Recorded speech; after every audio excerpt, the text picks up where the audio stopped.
Olá pessoal, então com o intuito de aprimorarmos o conhecimento inicial para entrarmos em transistor de junção bipolar, vamos falar um pouquinho sobre semicondutores. Para isso, vamos começar aqui mostrando o átomo em sua estrutura para que a gente possa mostrar os conhecimentos, os efeitos necessários até da temperatura lá no próprio semicondutor como transistor. Então, verificando aqui, nós vamos ver que o átomo, ele é formado por prótons, nêutrons e elétrons. No seu núcleo, prótons e nêutrons, prótons com suas cargas positivas, nêutrons não tem carga, e os elétrons que giram de forma concêntrica ao redor do núcleo com carga elétrica negativa. Aqui o núcleo formado por prótons e nêutrons, e em suas mais diversas órbitas, os elétrons girando ao redor. Bem, as órbitas elas poderão ser distinguíveis em 7 camadas, basicamente, uma forma de analisar o átomo, camada K, L, M, N, O, P, Q, onde cada camada dessa aqui corresponde ao nível de energia. Quanto mais distante o elétron estiver do núcleo, ou seja, quanto maior o raio o elétron estiver do núcleo, ele possuirá maior energia. Muito bem. E nós temos aqui um número máximo de elétrons por camada nessas camadas do átomo. Dessa forma, nós temos aqui essa distribuição, K possuindo um número máximo de 2 elétrons, a segunda camada que é L, 8 elétrons e assim sucessivamente. Bem, aqui nós temos aqui alguns elementos químicos, onde nós podemos ver que o que os distingue é o número total de elétrons. Então nós temos alguns aqui bastante conhecidos por nós e de interesse: alumínio, silício, germânio e outros. Bem, a estabilidade da maioria dos átomos é obtida quando na sua última órbita, na sua órbita de valência, nós atingimos aí 8 elétrons nessa última camada, na camada de valência do átomo. Então, teoricamente, quando o átomo ele atinge esses 8 elétrons na sua última órbita, teoricamente ele atingiu a estabilidade. Então, dificilmente esses elétrons sairão dessa última órbita. Bem, para isso nós sabemos que apenas os gases nobres, na sua grande maioria, eles possuem essa característica de por si só terem 8 elétrons na sua última órbita. O exemplo aí do argônio, o número atômico 18, onde nós temos aqui 8 elétrons na sua última órbita. Se você fizer essa distribuição, a primeira órbita só pode ter no máximo 2 elétrons, e temos aqui a segunda órbita 8 elétrons, então dos 18 já temos aqui distinguível, sobrando somente 8 para essa última órbita.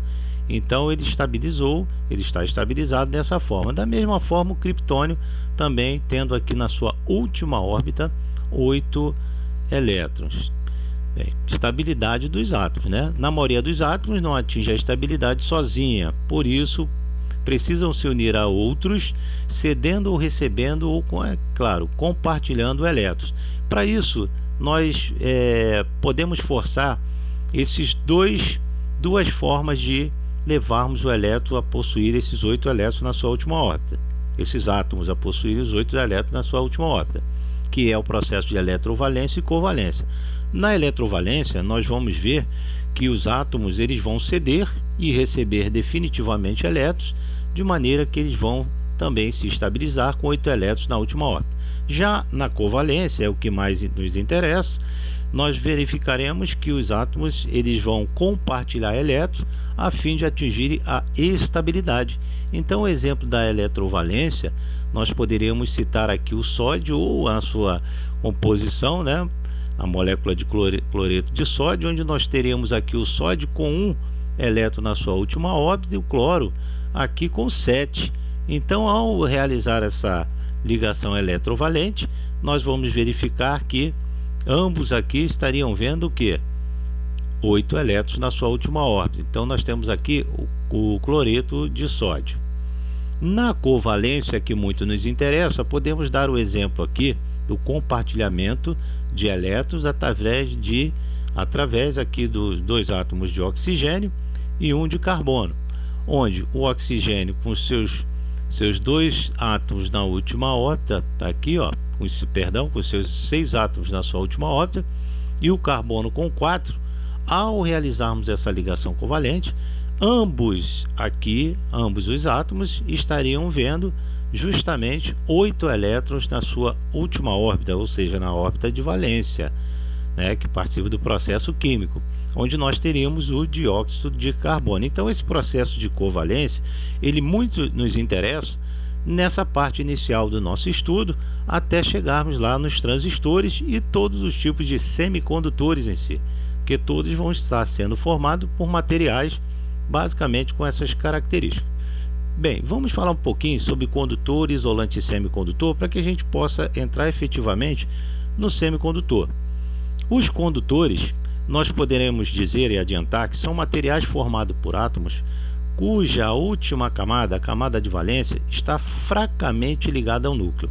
Então, nos condutores, os elétrons, basicamente, eles já estariam numa camada que a gente chama de camada de condução. Teoricamente, nós chamamos essa camada de condução, ou seja, nos condutores, esses elétrons já estão praticamente livres, ou seja, a própria temperatura ambiente já é capaz de liberar esses elétrons, de forma que, se for colocado em um potencial, uma diferença de potencial em suas extremidades, é um potencial positivo e um potencial negativo.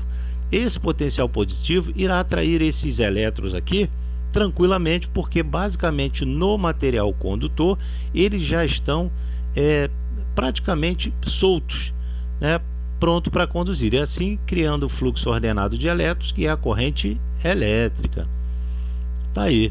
Então, a temperatura ambiente tem energia suficiente para arrancá-los de sua órbita, e de uma certa forma a gente considera que nos condutores esses elétrons estão praticamente livres, eles não estão na camada de condução, eles estão praticamente já estão na camada de condução praticamente livres. Então, com uma pequena diferença de potencial, nós teremos aí o fluxo de elétrons. Isolante. Pessoal, o isolante vão ser os materiais formados por átomos cuja camada de valência, a última órbita, a última camada, vai estar fortemente ligada ao núcleo. Exemplo aí, borracha, mica, porcelana, tá? De forma que, como esses átomos, os elétrons desses átomos estão fortemente ligados ao núcleo, certamente, dificilmente nós conseguiríamos gerar uma corrente elétrica. Por quê? Porque nós não teríamos como deslocar esses elétrons, a não ser que eu force bastante essa diferença de potencial externa até tentar quebrar essa ligação desse isolante, tá? O que seria bastante difícil. Bem, então aqui, condutores e isolantes poderíamos comparar dessa forma. Os condutores, eles possuem, na própria temperatura ambiente, elétrons suficientes para poderem se deslocar, já estão praticamente livres. Os isolantes já é o contrário, os elétrons da alta de valência desses átomos que formam esse material isolante estão fortemente ligados ao núcleo, então dificilmente haveria uma corrente elétrica. Vamos interpretar agora um pouquinho dos semicondutores, que é o que muito interessa para nós, tá? Bem, primeiro, os elétrons estão ligados ao núcleo de maneira intermediária entre condutores e isolantes. Isso quer dizer que eles não estão nem tão presos ao núcleo, também não estão assim tão soltos a ponto da temperatura ambiente liberá-los para que haja condução.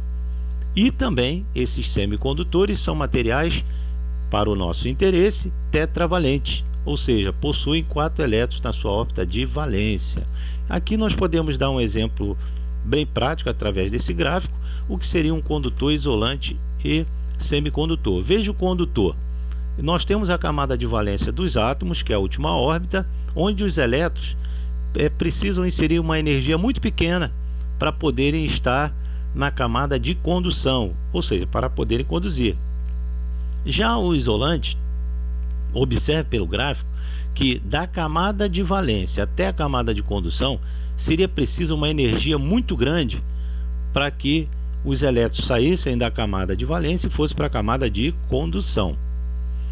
O semicondutor, nós podemos observar que é um processo intermediário entre ambos, condutor e isolante.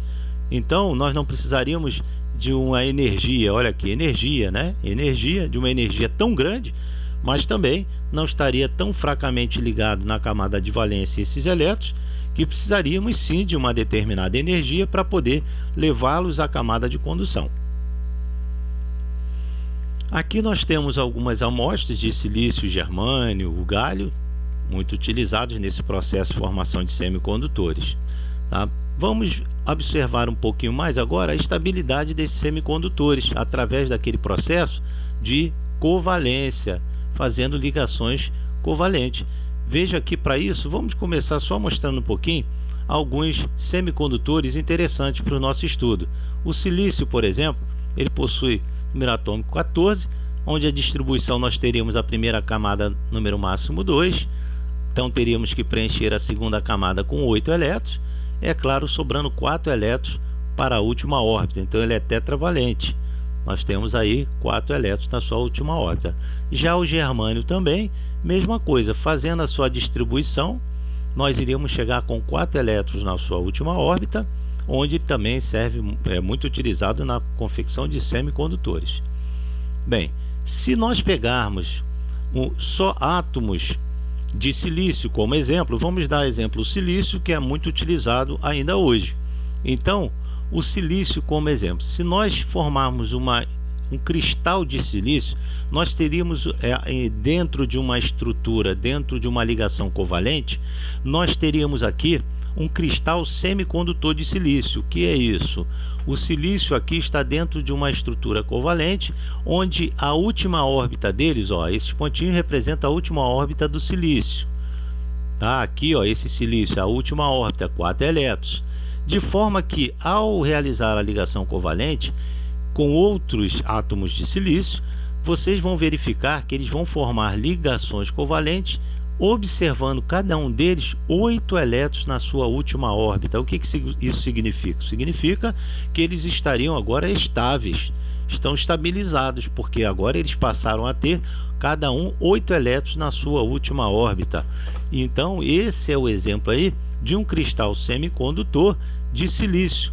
Vejam que nesse processo, nesse cristal semicondutor, nós não temos nem elétrons, nem lacunas livres. Logo, esse material não teria como conduzir. Esse cristal semicondutor não daria para conduzir, não daria para existir a corrente elétrica, justamente porque nós não temos aqui elétrons para se deslocar, nem lacunas para que esses elétrons pudessem caminhar.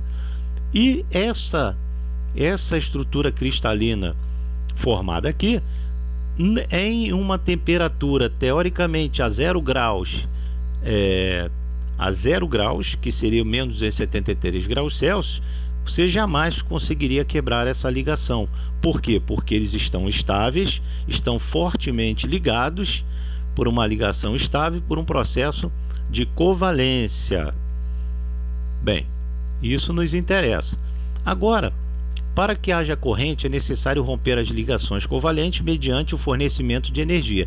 Então, esses elétrons que formam os átomos, que estão girando de forma concêntrica nos átomos, se nós inserirmos energia a eles, calor, luz, uma irradiação qualquer, eles irão subir de nível.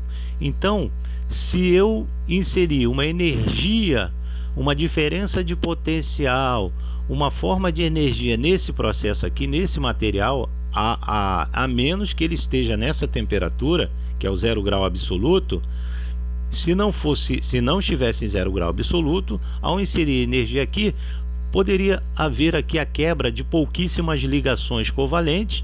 O que é a quebra de ligação covalente? Nessa ligação covalente, um elétron pode se deslocar, abrindo uma lacuna, e o elétron estaria livre também.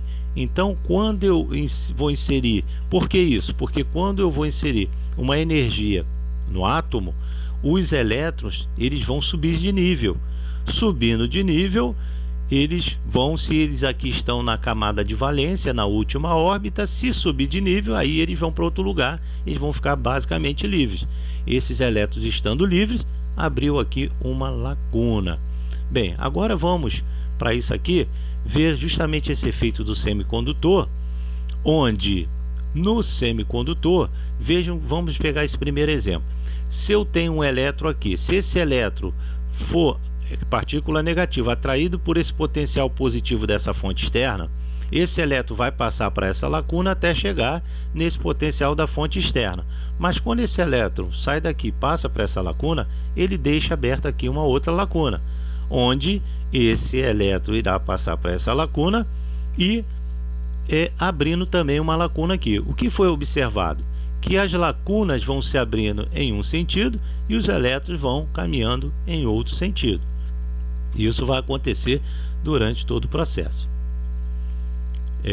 Logo, nós podemos observar anteriormente que nós tivemos o fluxo de portadores positivos, lacunas, e portadores negativos, os elétrons. Vamos abordar agora o processo de dopagem do semicondutor. Para que isso? Para que a gente possa formar um semicondutor do tipo positivo, rico em lacunas, e um semicondutor do tipo negativo, rico em elétrons. Bem, para eu formar um semicondutor do tipo positivo, rico em lacunas, basta eu pegar um cristal semicondutor, vamos dar como exemplo o próprio silício, cristal semicondutor de silício, e dopá-lo com uma impureza trivalente, por exemplo.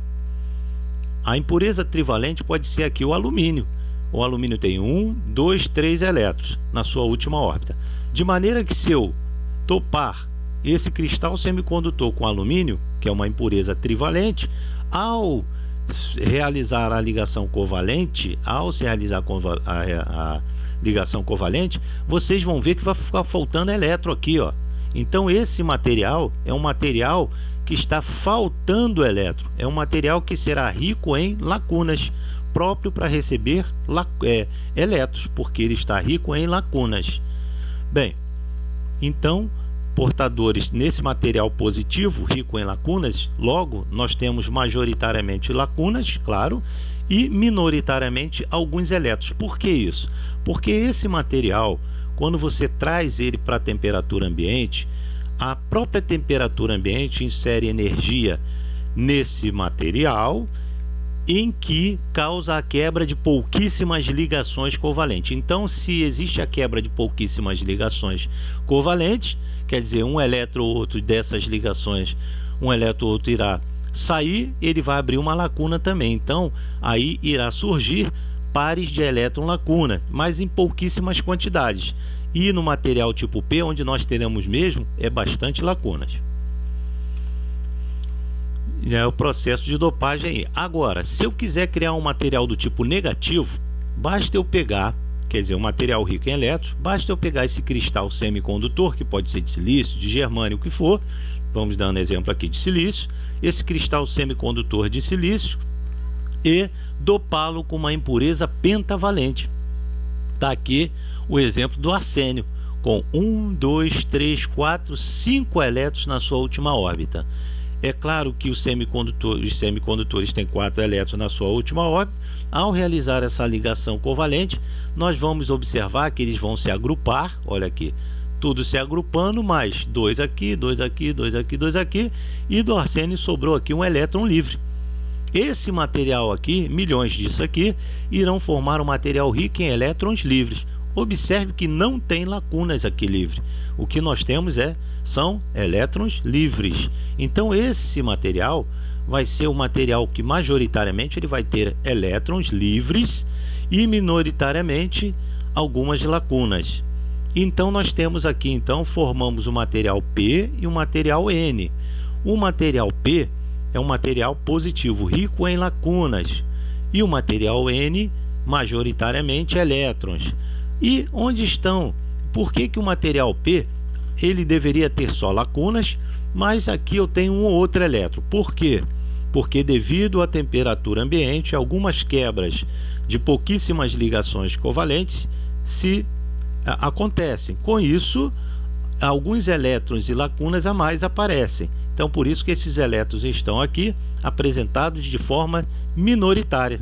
Então o material tipo P, ele é rico em lacunas, majoritariamente, e minoritariamente tem elétrons. Agora o material tipo negativo, ele é rico em elétrons livres. Olha aqui, tem bastante elétrons. Uma outra lacuna devido ao mesmo processo, devido à temperatura ambiente, que causa quebra de pouquíssimas ligações covalentes, fazendo com que apareça aí pares de elétron lacuna. Então uma outra lacuna aparece nesse material, mas majoritariamente no material negativo nós temos elétrons livres. Bem, ao juntar esse material N e o material P, esses elétrons livres vão correr para se agruparem ou formarem aqui com essas lacunas, esses elétrons. É claro que os primeiros que estiverem aqui na frente vão conseguir chegar nessas lacunas, fazendo com que preencha essas lacunas, né? E à medida que esses elétrons eles saem daqui, são partículas negativas, e parte para a positiva aqui, que são as lacunas, e preenche, quando sai o elétron daqui, aqui nós formamos então os íons positivos, porque eu perdi partícula negativa, então eu fiquei com um material mais positivo. Ao mesmo tempo que quando esses elétrons chegam aqui, nós vamos ter aqui um potencial com partículas negativas. Então, formando nessa barreira, nessa parte inicial, os íons positivos e os íons negativos. Os íons positivos, eles receberam a denominação, são chamados de cátions. E os íons negativos, que foram formados aqui com a vinda dos elétrons, de íons negativos chamados de ânion. Logo, quando esses elétrons formaram com esses pares aqui, com essas lacunas, nessa parte inicial, eles já se formaram. Então aqui não existe mais nem elétron nem lacuna livre nesse pedaço, porque eles já fizeram o agrupamento. Dessa maneira, esses elétrons que aqui estão não conseguirão chegar lá do outro lado, a menos que essa barreira aqui de potencial ou de deplexão. O que significa deplexão? Ausência de portadores.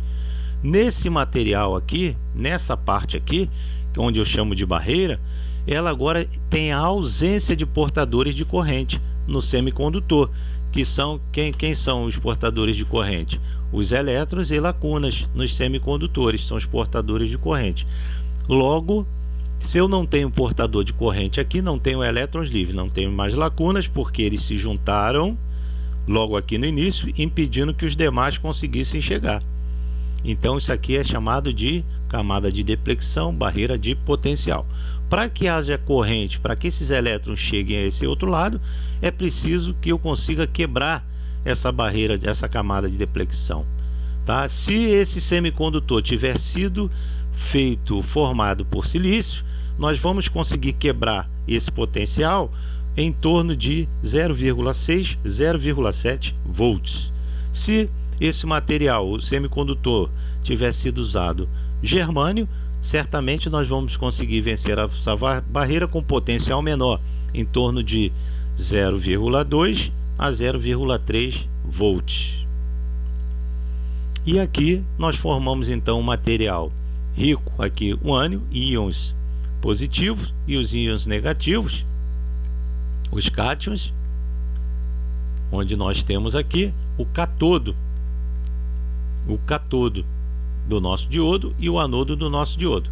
Então, aqui no catodo, nós dizemos que é o potencial negativo do diodo, e o anodo, essa parte grandezinha, é potencial positivo. Existe esse tipo de encapsulamento, onde essa marca indica o catodo, que é o negativo. Tudo bem? Então vamos lá. Bem, se eu pegar aquela estrutura PN, aquela junção PN, que nós chamamos agora de diodo, e polarizar reversamente, ou seja, aqui nós ficamos preso elétrons livres, partículas negativas, e aqui ficou preso partículas positivas. É isso? Onde nós temos o anodo e o catodo.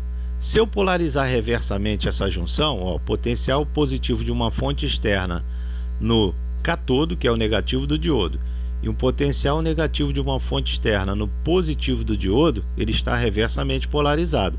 À medida que eu aumento esse potencial da fonte externa, a barreira de potencial ela vai se alargando, ela vai se expandindo, de forma que eu nunca vou conseguir fazer esses elétrons chegarem aqui, porque a barreira está se expandindo. Então eu não consigo fazer com que haja o fluxo de corrente. Tá? Aqui já eu estou polarizando diretamente esse diodo, negativo de uma fonte externa no cátodo, que é o negativo do diodo, potencial positivo de uma fonte externa no positivo do diodo, que é o anodo. Dessa forma, a barreira de potencial ela vai se estreitar e com um potencial em torno de 0,6, 0,7 para silício, esses elétrons que saem da fonte vão conseguir atravessar o diodo e assim por diante, chegando, sendo atraído pelo potencial positivo da fonte, onde eu vou ter corrente elétrica. Vamos observar agora a influência da temperatura nos semicondutores. Isso é de suma importância para que a gente possa entender até alguns efeitos do transistor, né? E o transistor nada mais vai ser que dois diodos em oposição. Tá aqui, ó. Se eu tiver um diodo PN e colocar outro em oposição PN, eu posso formar com três potenciais daquele, eu posso juntar aqui e formar o transistor de junção bipolar, que nós iremos ver futuramente. Olha aqui, dois diodos daquele em oposição, ó, negativo aqui, esse meio eu fiquei com potencial positivo. Então esse transistor é NPN. O transistor também poderá ser PNP. Aqui eu juntei os diodos, os cátodos, ó, puxei aqui o que nós vamos chamar de base, mas isso aí nós veremos futuramente quando falarmos de transistor. Vamos verificar o efeito da temperatura no transistor. Para isso, eu vou mostrar aqui para vocês um circuito básico, onde nós teremos uma fonte de alimentação. Eu tenho uma fonte de alimentação chegando nesses terminais aqui. Nesses terminais, uma fonte de alimentação com aproximadamente aí uns 5 volts em torno disso. Tá? Essa fonte de alimentação, positivo vem por aqui, por esse fio, a corrente passa por aqui, ó, isso aqui é um terminal, é uma ligação, chegando aqui no anodo desse LED, que também é um diodo, a corrente sai aqui, entra nesse diodo aqui, no anodo dele, saindo no cátodo, a corrente passa por essa resistência e vem para o potencial negativo da fonte. Com isso, se eu alimentar, ele vai acender esse LED que foi colocado aqui, porque vai haver fluxo de corrente. Esse aqui é o diodo, é a junção PN. Esse aqui é a junção PN que nós conhecemos. Essa junção PN eu tenho esse lado anodo e aqui o cátodo. Anodo e cátodo. Se ele estiver polarizado diretamente, eu vou ter a corrente passando aqui, consequentemente esse LED vai acender. Vamos ver se isso acontece, porque se o diodo estiver diretamente polarizado. Então olha aí, se o LED acendeu, é porque esse diodo está diretamente polarizado. O anodo está para o positivo da fonte. Podemos observar aqui, ó, nesse esquema, olha aqui, ó, positivo da fonte vindo aqui, passamos pelo LED, o anodo do LED tem que estar no potencial positivo para estar diretamente, o negativo voltado para o negativo da fonte. E temos aqui o diodo retificador que nós falamos ainda há pouco, montamos ainda há pouco. Então, o anodo desse diodo está para o positivo da fonte também. Dessa forma, ele está diretamente polarizado. Então, existe uma corrente passando aqui, vindo para o negativo da fonte, acendendo esse LED. Se nós invertermos a polaridade desse diodo retificador, se eu colocar o cátodo para cá e o anodo para lá, ele vai ficar reversamente polarizado. Então, certamente, veja aqui, ó, nós não teremos corrente passando por ele e não vai acender o LED. Olha aqui, ó. Pronto, ó, liguei. Vejam que esse diodo agora está reversamente polarizado. Com isso, não existe corrente passando aqui, ó, fluxo de corrente. Consequentemente, o circuito está aberto. Então, o LED não vai acender. O diodo vai funcionar como um circuito aberto. Muito bem. Vamos polarizá-lo novamente diretamente polarizado. Então passamos a ter corrente novamente. Agora, para isso, eu quero mostrar para vocês.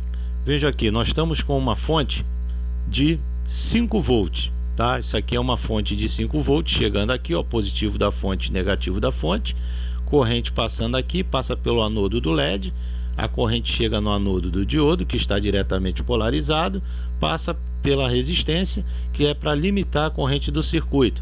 Essa resistência não tem polaridade, tá? Então nós estamos com uma corrente aí.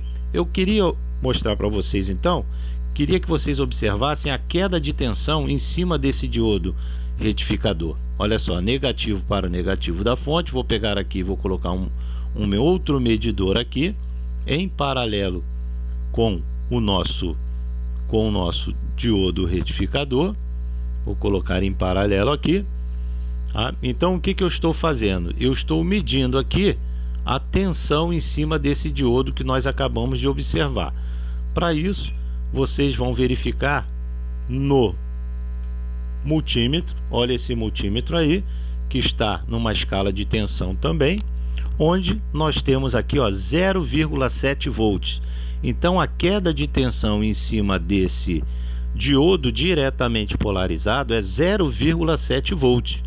Mas veja bem, o que é o 0,7 volts? 0,7 volts é a queda de tensão em cima do diodo para que a gente consiga vencer a barreira de potencial. Agora, se esse material estivesse no ambiente, esse semicondutor estivesse no ambiente mais aquecido, mais quente, como o calor, ele vai inserir energia nesse material, o que vai acontecer? Vão ocorrer aí a quebra de pouquíssimas ligações covalentes, fazendo com que nesse semicondutor apareçam aí mais pares de elétron-lacuna. Então, quando você tem no material elétrons e lacunas aparecendo, fica mais fácil dos elétrons se deslocarem e fica mais fácil de haver a passagem da corrente elétrica. Para isso, vamos provar essa condição. Nós podemos aquecer esse semicondutor e observando com isso a sua queda de tensão. Olha aqui, ó. Vamos observar aí a sua queda de tensão.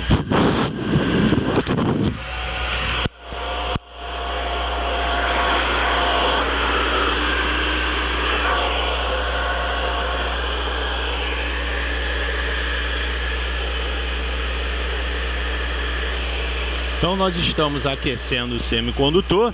Olha lá a temperatura dele, olha lá a tensão em cima dele, ó, 0,5, e vai caindo. À medida que eu vou aquecendo esse semicondutor, vocês estão observando que a tensão nominal dele na junção, ó, está diminuindo. Olha lá, a sua tensão está diminuindo na barreira de potencial. À medida que o ambiente vai ficando mais refrigerado, mais frio, ó,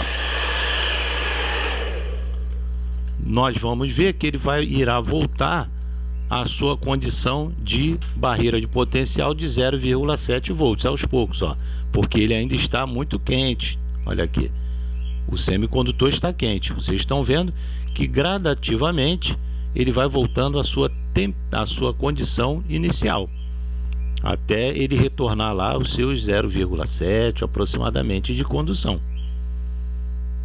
Tudo bem? Bem, então o que nós vimos com isso? Bem, nós vimos com isso que essa junção PN, todo o material semicondutor, ele vai sofrer a influência da temperatura, que irá causar a quebra de pouquíssimas ligações covalentes, ocorrendo o aparecimento de pares de elétron-lacuna, facilitando a condução. Então vejam que agora, como ele ainda está quente, esse diodo ele não precisa de um potencial da fonte de 0,7 volts para poder fazê-lo conduzir. Não, como ele está muito aquecido, ele precisa simplesmente de um potencial menor em cima dele para que ele conduza. Estamos observando isso? Perfeito. Agora vamos a uma outra condição muito interessante nos semicondutores. Estou aqui resfriando o semicondutor.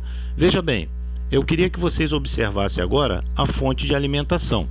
A minha fonte de alimentação está com 0,5 volts, 0,5 volts, e eu irei aumentar esse potencial. Vamos ver que o diodo está conduzindo com 0,7 volts, 0,6, quase 0,7 novamente. Tá? Então eu vou aumentar o potencial da fonte. Vou aumentar o potencial da fonte para mostrar uma outra coisa a respeito do diodo semicondutor. Então aqui, vou aumentar o potencial da fonte, aumentando para, estou aumentando para 10 volts. Olha aí, aumentei, dobrei o potencial da fonte. Vocês observaram que o brilho do LED foi maior. Vamos ver o que está acontecendo com a barreira de potencial do diodo. Olha aí, se vocês observarem, eu aumentei muito, eu dobrei o valor da fonte de alimentação, mas a junção PN continua com 0,7 volts em cima dele. 0,7 volts. E isso, onde foi todo o aumento dessa tensão?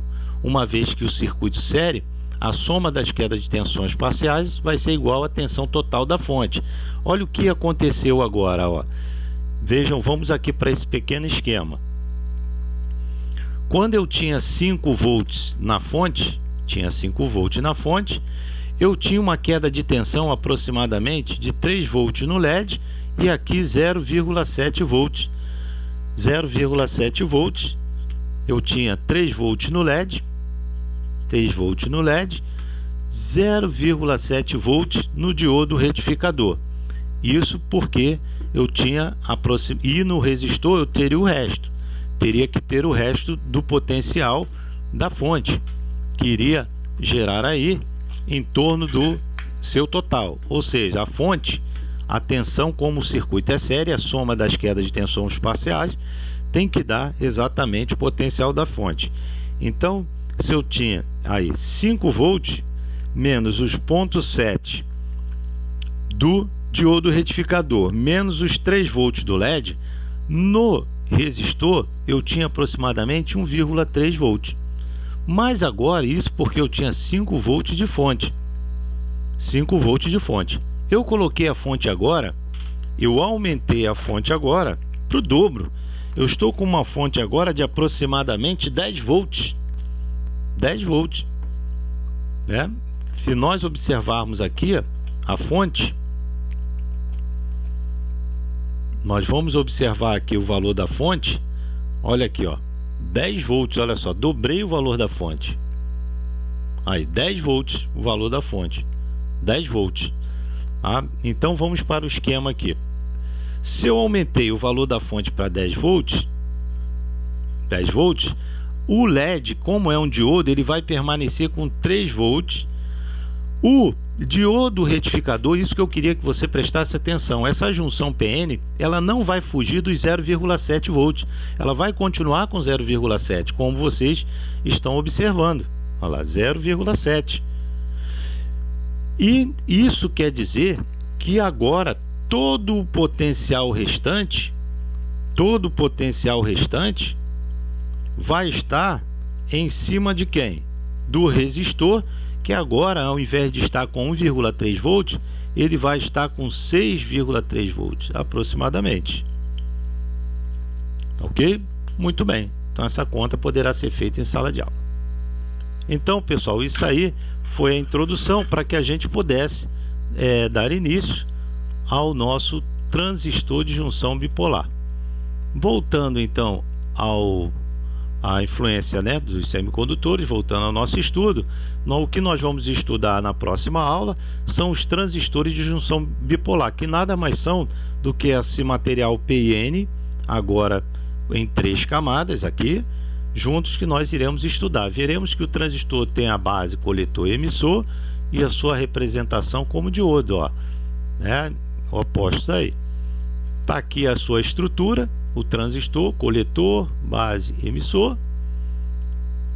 Aqui é o objeto real, daí peça, transistor.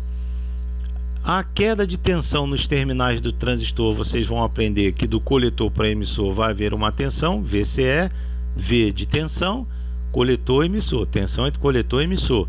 Teremos uma tensão nos terminais do transistor entre base e emissor, chamada tensão base-emissor, VBE, e teremos uma tensão entre base e coletor, também chamada de tensão VCB, tensão entre base e coletor. Então, estamos finalizando essa primeira aula. Na próxima aula falaremos sobre transistor nas suas diversas polarizações. Até a próxima aula.